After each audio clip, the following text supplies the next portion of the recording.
Ladies and gentlemen, the story you are about to hear is true. The names have been changed to protect the innocent. Dragnet.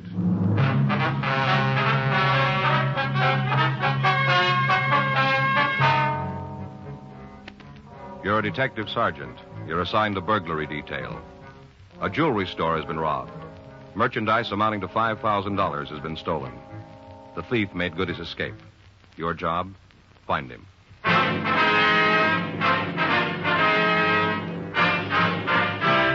Dragnet, the documented drama of an actual crime.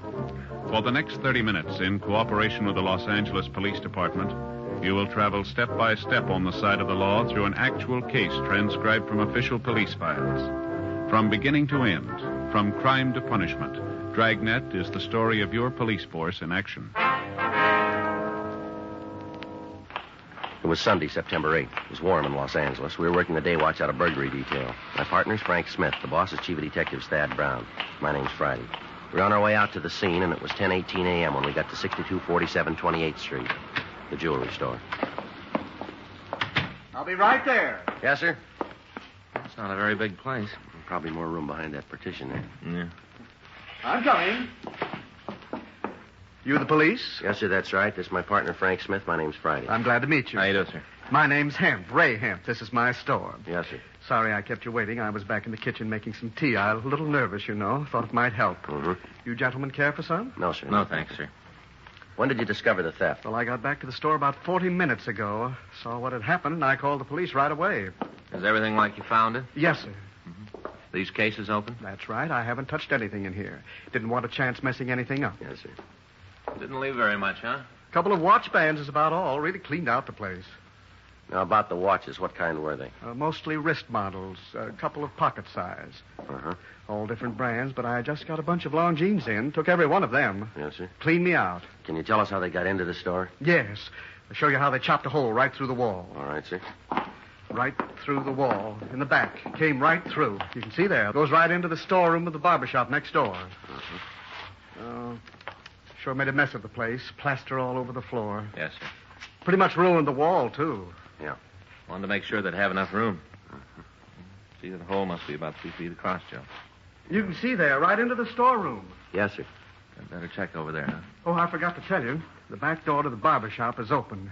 Before you officers arrived, I checked out in the alley and I saw it wide open. I guess that's how they got in. Who owns the barber shop, Mr. Hemp? Ed Justin had the place over 15 years. You know where he lives? Yes, he isn't home, though. As soon as I saw that hole, I tried to call him. You can give us his address and phone number, can you? Yes. We'll want to talk to him. I've got one of his cards up front. All right, sir. We'll check next door. Look at that hole. Must be a good 3 feet across, wouldn't you say? Yes, sir. Here, let me get that door for you. Look at that. What's that? Size of that door. Heavy, double lock. Burglar alarm system out in front. On the skylight up there. Doesn't stop him. Yes, sir. Well, we'll check next door. That seems like kind of a nice little guy, huh? Yeah. Wonder why the thief didn't close the door when he finished. Probably nothing left to steal. Yeah. Take a look at the door here. It doesn't look like it was forced. Well, Justin might have left it unlocked. Boy, they sure made a mess in here, too. Yeah, looks like they had a head start. Huh, the place must use a lot of hair oil.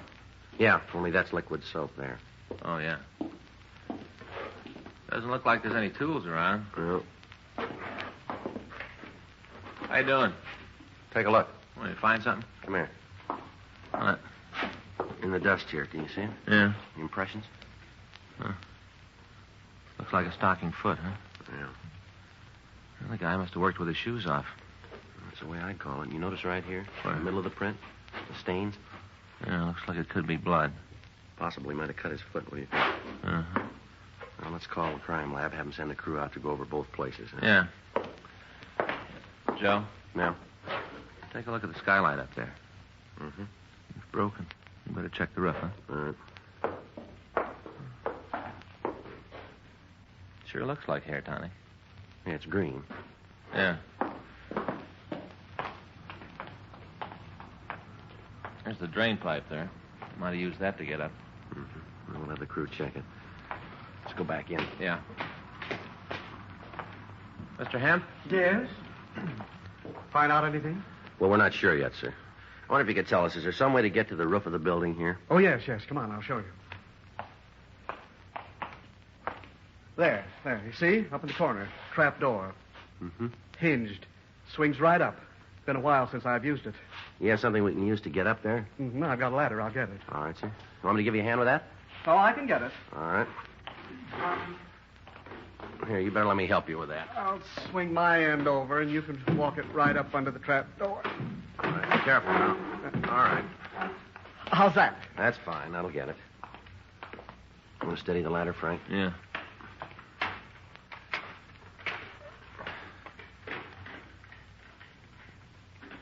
Can you get it? No, this bolt's stuck. Just a minute. It's probably rusty. I told you I didn't use it very often. Yes, sir. Okay, that's got it. Good. Okay, now, hang on, will you, while I boost myself up? I got it. Okay. All right. You want to come up, Frank? Yeah. All right, let me give you a hand. Yeah. Wait till I get my foot on the ledge. All right, come on. Oh, okay. You got to lose some weight. Let's take a look at that skyline, huh? Yeah. Well, I'm glad we didn't hit this tar roof at noon. Well, it's still plenty warm. Hey, you can see all of Hemp's place through this one. Mm-hmm. It's a good spot to case it from, isn't it? Yeah. Let's check that broken skylight. Yeah. Take a look. Yeah, more smears. Well, there's not much doubt about these. Looks like blood, all right, doesn't it? Yeah. Maybe they did case the stores from here. Uh-huh. Could have cut his foot on a piece of glass, couldn't he? That figures. Still not much to go on. No. It'd take a pretty big cut to make these smears. Well, that'd be something in our favor. How do you mean? It won't heal overnight. The crime lab crew arrived and started their investigation. Photographs were taken of the interiors of both stores, and samples of the plaster and lath materials were held as evidence. Latent fingerprints went over both the jewelry store and the barber shop. Frank and I checked with the people in the neighborhood, but none of them could recall seeing any automobiles or strangers loitering in the vicinity. At 7:20 p.m., the barber, Ed Justin, returned. We questioned him. He said he didn't recall locking the back door to the shop, and he said it was more than possible that he did leave it open. We got a complete list of the stolen merchandise from Ray Hemp, along with the case and movement numbers of the watches. These were distributed to pawn shops throughout the city. Frank and I went back to the city hall and had the stats office start a run on the M.O. used in the burglary. 9:47 p.m., Lieutenant Lee Jones from the crime lab called to say that they'd finished their examination of the physical evidence. He told us that the stains we'd found were blood and that he'd have the grouping test finished for us in the morning. He went on to say that the suspect should have particles of plaster dust and other debris in his clothing. Also, if we were able to find the socks that the thief had worn, the pattern of the material would identify them. At 10:15 p.m., Frank and I finished the log and we checked out of the office. The next morning, we started to run down the list that the stats office had furnished us. It took 2 full days to question all of the men named. At the end of that time, we had what we'd started with, nothing. We talked to informants. None of them could tell us anything. Wednesday, 11:40 a.m., Frank and I checked into the office. Guess I better check the book, huh? Yeah.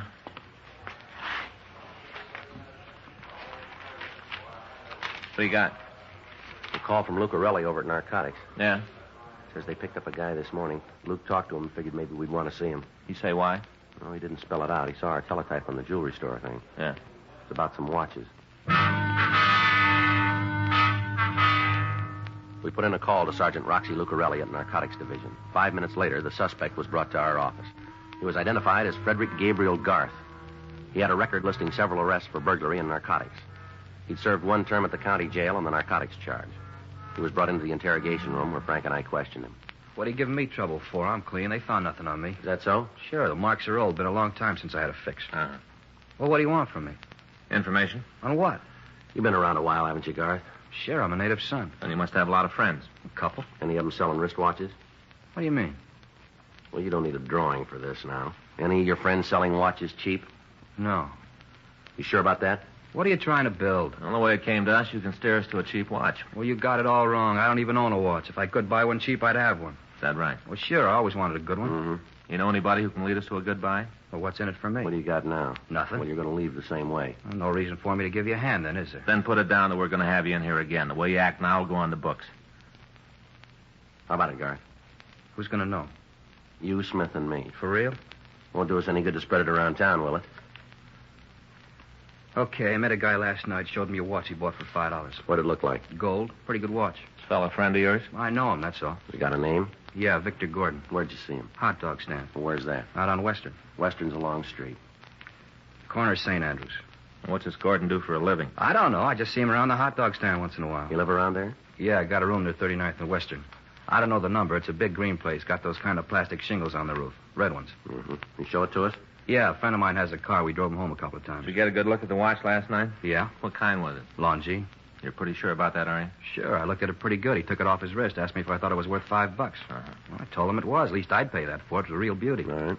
Can you give us a description of this Gordon fella? Yeah? We want you to show us where he lives.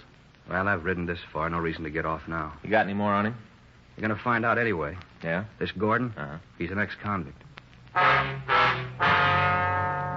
We checked the name and description of Victor Gordon through R&I. We found that he'd served one term for armed robbery in an eastern penitentiary and was not on parole at the time. A check of the ex-convict registration gave us his present address. We also found that he was employed at the Belden Aircraft Corporation in San Fernando. We took Fred Garth out to the address on Western Avenue to verify it for us. He pointed out the house and asked that we drop him off near a streetcar line.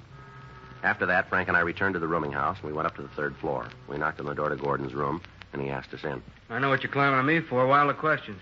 You ask him to get answers, don't you? We'd like a few. Look, you tell me what all this is about, and maybe it'll shake up my memory. All huh? right, the way we heard it, you were wearing a new watch last night. Well, you got it wrong. Is that so? Yeah, I haven't got a watch. We got it different. Look here. You see one? If I had a watch, I'd be wearing it, wouldn't I? You had one last night, mister. Well, you're crazy. I haven't got a watch. We heard different. Somebody lied to you. I showed you I'm not wearing one. You don't mind if we look around the place? Go ahead. You won't find anything. All right. I'll check the closet, Joe. Okay. You're wasting your time. You're not going to find anything. Well, then you haven't got anything to worry about, have you? Go ahead and mess up my room. Tear it apart. You're not going to find anything. Why don't you just simmer down there? I just don't want to have to put all that stuff back. Joe, Yeah. What do you got? take a look. Found one of the shoes there. 38 Colt. Yeah. How about it? You satisfied now? This gun yours, Gordon? Never saw it before. Found it in your closet. It isn't mine. Won't hold. You want to tell us about it? All right, so you found a gun. Is something wrong? You got a short memory, haven't you? Maybe I got it wrong. I thought you guys were looking for a watch. There's a law that says an ex-con can't have a gun. You ought to know that. How about it, Gordon? All right, get your coat. Want to take me downtown? You called it. What charge? We'll let you know when we write it up. It's a bad beef. Oh, yeah, sure. Well, it is. I don't know what you're after, but I had no piece of it. You want to get the watch? It's in the medicine cabinet in the bathroom. All right, you sit still. I'll get it. I bought it. I paid $5. We'll get to that. How about it, Joe? Yeah. You got a pen there? Yeah, give it here all over. All right. You want to give me the number? I'll check it against the list. Yeah. Wait a minute.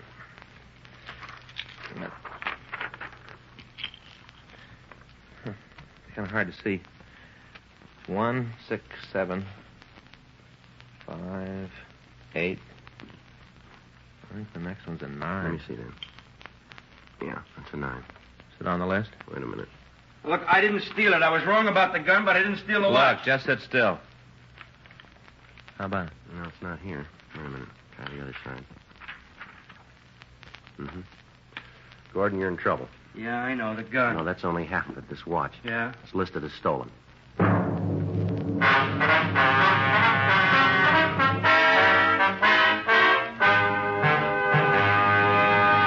You are listening to Dragnet, the authentic story of your police force in action.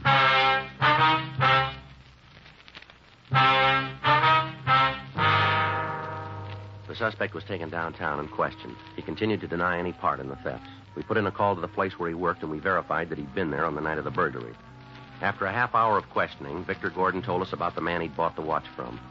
He said he didn't know his full name, that he knew him only as Kermit. He went on to say that his girlfriend had been with him when he bought the watch and could verify the story. We contacted the girl, Celia Kirk, and we talked to her. She told us the same story we'd gotten from Gordon. She volunteered the information that Kermit lived in the 3800 block on Gramercy Place.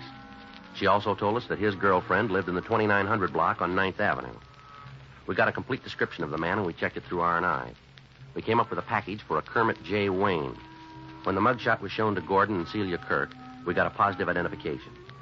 Wayne's arrest record went back to the time he was 15. He was listed as an expert safe burglar and had used a tunneling M.O. on several occasions. Gordon was booked in at the main jail on a charge of violation of the Dangerous Weapons Control Law of 1923, Section 2. 5:40 p.m. Frank and I left the office and drove out to the address on Gramercy Place. Wayne lived on the second floor rear. He wasn't there. In the company of the landlord, we went through his room. Pretty dirty. If you want to check the dresser, I'll get the trunk. Yeah. Hey, Joe, look. I guess everybody's got this calendar, huh? Yeah, it's real popular. Good. Hey, look at this. Did you turn something? Yeah? Drawer full of dirty T-shirts. You gotta put them someplace. Look. I have gloves for this job. How you doing with the trunk? There's nothing much in it. More of those calendars. Wayne must be a fine arts patron. Dirty shirts in this one. I don't know. Maybe the guy hasn't heard of laundries. What do you think? Well, the trunk checks out. Well, I ain't like that. I should have known. Hmm? Dirty socks, whole drawer full of them. Well, he's neat anyhow. Huh? I'll check the closet.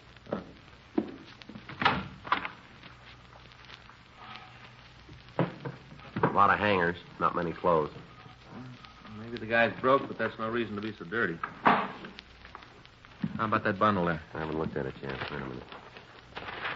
It might be his clean shirts. No, pair of pants. Figures. They're dirty, too. Wait a minute. Something in the pocket here. Pair of socks. That makes you wrong. What? If he was so neat, they'd be with the others. Well, maybe he had a reason for keeping them here. Why? Take a look. He had a reason. Blood on this one.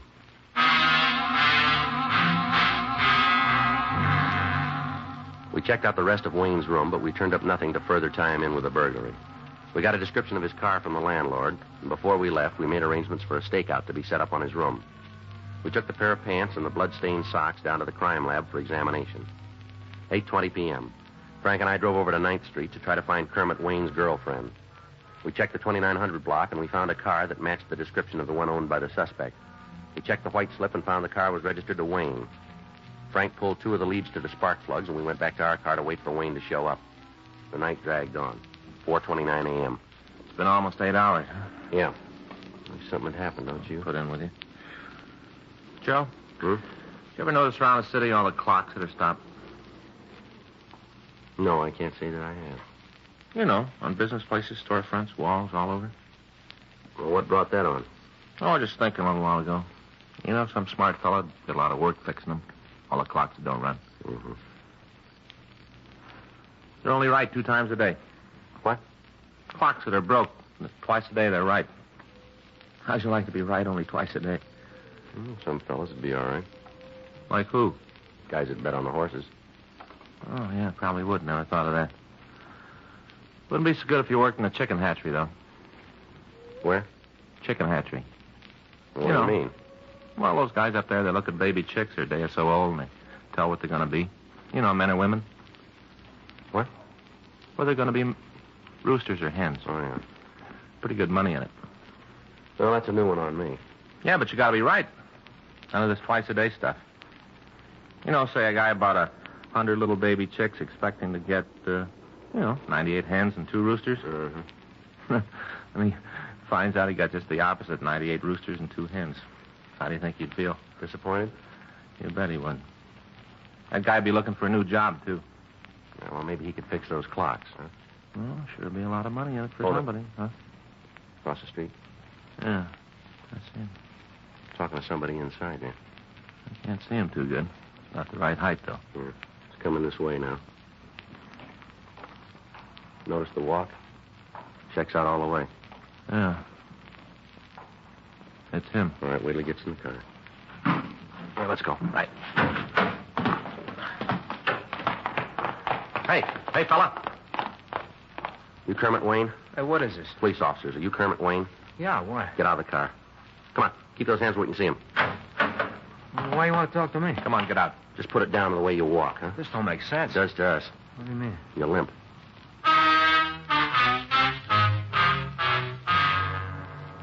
The suspect was taken down to Georgia Street Receiving Hospital. An examination showed that he had a bad cut on his right foot. We contacted the office, and another team of men were sent out to the apartment of Wayne's girlfriend to go over the place. Frank and I took the suspect back to the office. 8:25 a.m. Don't guess we can expect much from Wayne's girlfriend if she's anything like him. No, he's a clam, that's for sure. We're going to need something strong to open him up. Friday? Yeah, Mac.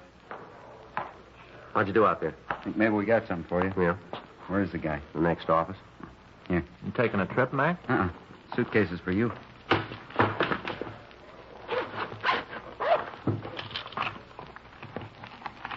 Watches, rings.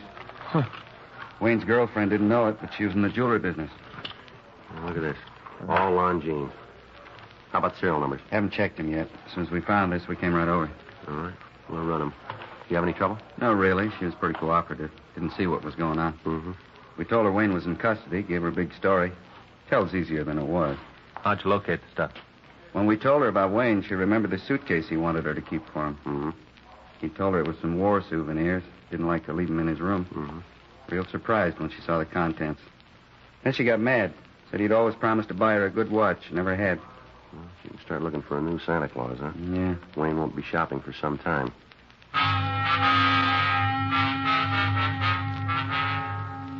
We checked the serial numbers on the watches, and we found that they were the ones taken in the burglary of the jewelry store. All of the other merchandise matched the description that we'd gotten from Ray Hemp. 9:18 a.m. All right, you want to tell us how you cut your foot? I'm giving you nothing. You did it on the skylight over the barber shop, didn't you? You tell me. I don't know. Maybe I cut at the beach. No, we don't think so. I want to see a lawyer. I'll talk to him, but I got nothing for you guys. All right, we got something here we want you to see, Wayne. How about it, Wayne? Look familiar? Who you kidding? Bunch of watches. I seen watches before. Who hasn't? These are a little different. Look at the suitcase. Does that ring any bells? Don't mean nothing to me. You guys are trying to trap me. I know how you are. Won't work this time. I learned all about you cops a long time ago. I get it. Burglary Friday. Yeah, right. Both of them, huh? Oh, good. Okay. We'll check with you. Want to give us a story now, Wayne? I'll talk to a lawyer. That phone call there. They just called the third strike on you, mister. More bluff. All right, I'll give it to you straight. When you went into that jewelry store, you cut your foot. You left blood smears all over the place. You got to stay away from comic We books. got pictures of the smears. Our crime lab matched them up with a pair of socks that we found in your room. The pants we found are loaded with debris that you picked up when you went through that wall. And we can prove it came from the same place. Sound like we're bluffing? You want to tell us about it now? Don't think you're so smart, you ain't. You just got the breaks, that's all, just the breaks. That's so. Yeah, you cops ain't smart. I learned it real young. Once in a while, the breaks fall on your side. Something else you should have learned real young. You wouldn't be worrying about the brakes now. What's that? The eighth commandment.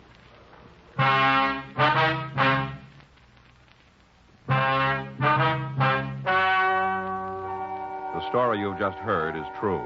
The names were changed to protect the innocent.